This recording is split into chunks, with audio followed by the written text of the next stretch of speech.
Hey everyone, welcome back to the channel. I figured instead of doing a part 2 to the part 1 on this shed, I would just cover the whole thing, probably end up just deleting that video and covering my whole build of this shed that I built pretty much entirely out of junk in just one video, and then I'll just insert the footage of me building it so you can get an idea of what I did when I built it. If something doesn't make sense or whatever as I go, but we'll just start in here inside the shed, and I'll talk about just a few different parts of the shed and where I got the materials and how I built it and why I decided to build it the way I did. So here at the bottom of, or the base of the building, is some 4x6 pressure treated lumber, and these are old pieces that I got from my dad that used to kind of define the driveway here at his house when he first bought it, and he ended up taking them out, and they're just laying around. So I went ahead and used them for this project. I built the whole entire frame, or most of the frame really, before I ever went ahead and used the wood. So the frame was built here, and then I ended up drilling holes into the frame. I'll try and show you an example of that.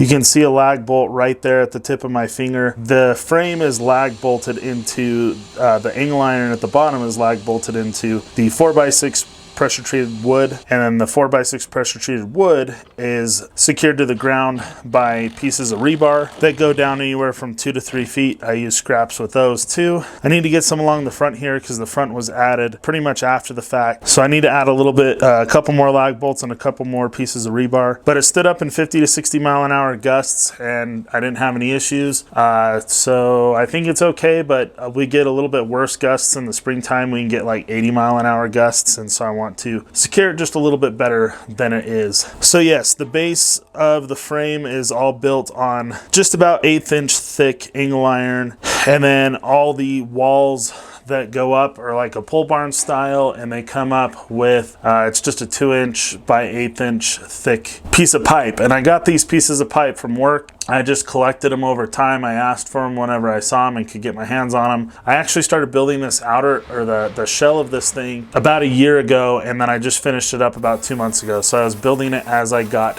time and materials too, because I was building it with junk, as I already mentioned. But anyway, it goes up to what I guess I'd call the top plate. That is the same angle iron. This stuff was literally going to be thrown away. It's in a big mangled pile, and I ended up just taking the best straight pieces out of it that I could, and then taking them home, and again I welded them to this. So that then will move us up to the trusses secured to the walls, and it's a little dark in here, so I'm sure it's going to be a little bit grainy. I'll do the best I can with what I got. As you can see right here, you'll even see it in the video, but I basically just took some rectangular tubing that was like a 2x4 rectangular tubing, and I just cut one of the ends off of it so that it was just like a U shape, and I slid the trusses down in it and secured the trusses to the top of the frame here. So that's how then I did the trusses. Now the trusses are one of 3 things I spent money on. The 2x4s that I used for them were brand new 2x4s. I had to go buy them because I did not have them laying around. However, these pieces of wood here are leftover, I think T11 siding is what it's called. I could be wrong. I don't remember off the top of my head exactly what it is, but those are some scraps left over from my dad's shed that he built, and I used those to help shape the trusses and hold them sturdy, and they are pretty sturdy. And so they're built that way all the way across. You can see them from the front side here like this. I just put some other pieces of lumber up there that were scraps to give me something to screw the roof to, which is the second thing that I spent money on for this thing, and that was a brand new roof, because I needed something without holes in it at all in order to be able to, you know, have a good non-leaking roof. Even though there's plenty of other water points to enter in here, the roof was probably the most important thing, I think, to keep from leaking. And so the third thing that I spent money on was just some new roofing sheet metal screws. So I really spent maybe 150, 200 bucks at the absolute most on this whole entire shed. The rest of it, like I said, was built out of free junk. When I built this thing, I haven't been able to reposition this piece of siding yet, this wall. I need to just slide it up, and I have enough room where I can just take it as it is, slide it up, cover up that hole, and we'll be good. I just need to take the time to do it. That's really the last thing to really finish in here. This white siding came from one of those really cheap little tin sheds that you pretty much screw together with like 2,000 little bolts. My brother picked it up for free from a neighboring town.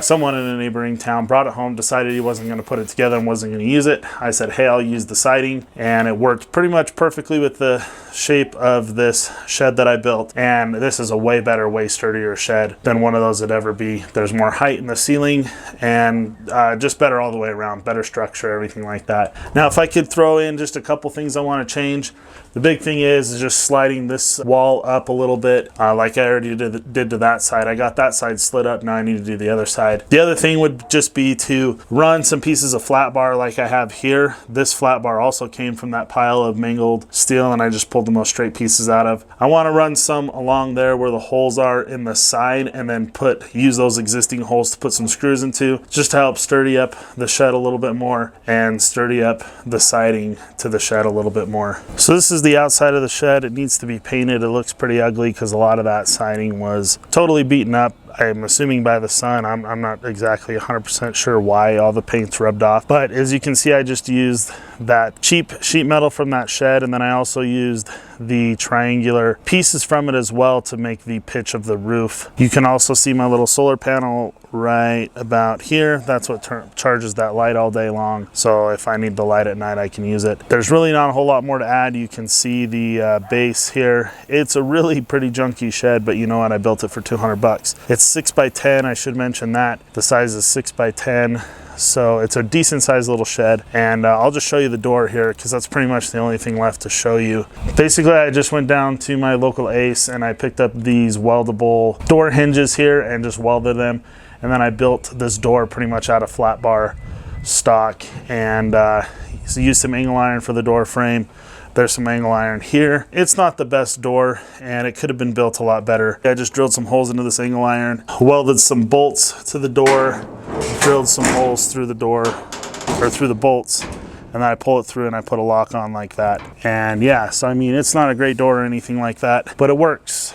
The whole thing works. It really does keep most of the water out, and it's a nice little shed. It doesn't look that good, but it definitely does the job. I should mention these two handles I ended up picking up. Well, I already had them. They were some old toolboxes that I ended up selling, and so I put them on there. They're kind of ugly, but they work because I need something to pull the door through those holes because everything's not lined up quite perfectly. That's pretty much it, guys. It's put together with a lot of sheet metal screws and garbage, stuff that was destined for the scrap metal yard, and I built a little shed out of it. Someday when I move this to my property, when I'm finished with my bachelor's degree, which is coming up in about 6 months, I may even just cut this whole front part out again and just use it as like kind of like an equipment storage. I might keep like my 3-point attachments in here, or I may just park my tractor in here. We'll have to see. You know, as ugly as it is, it's a pretty good shed that I built for almost nothing. But anyway, guys, hopefully this was maybe somewhat inspiring, if nothing else interesting to you.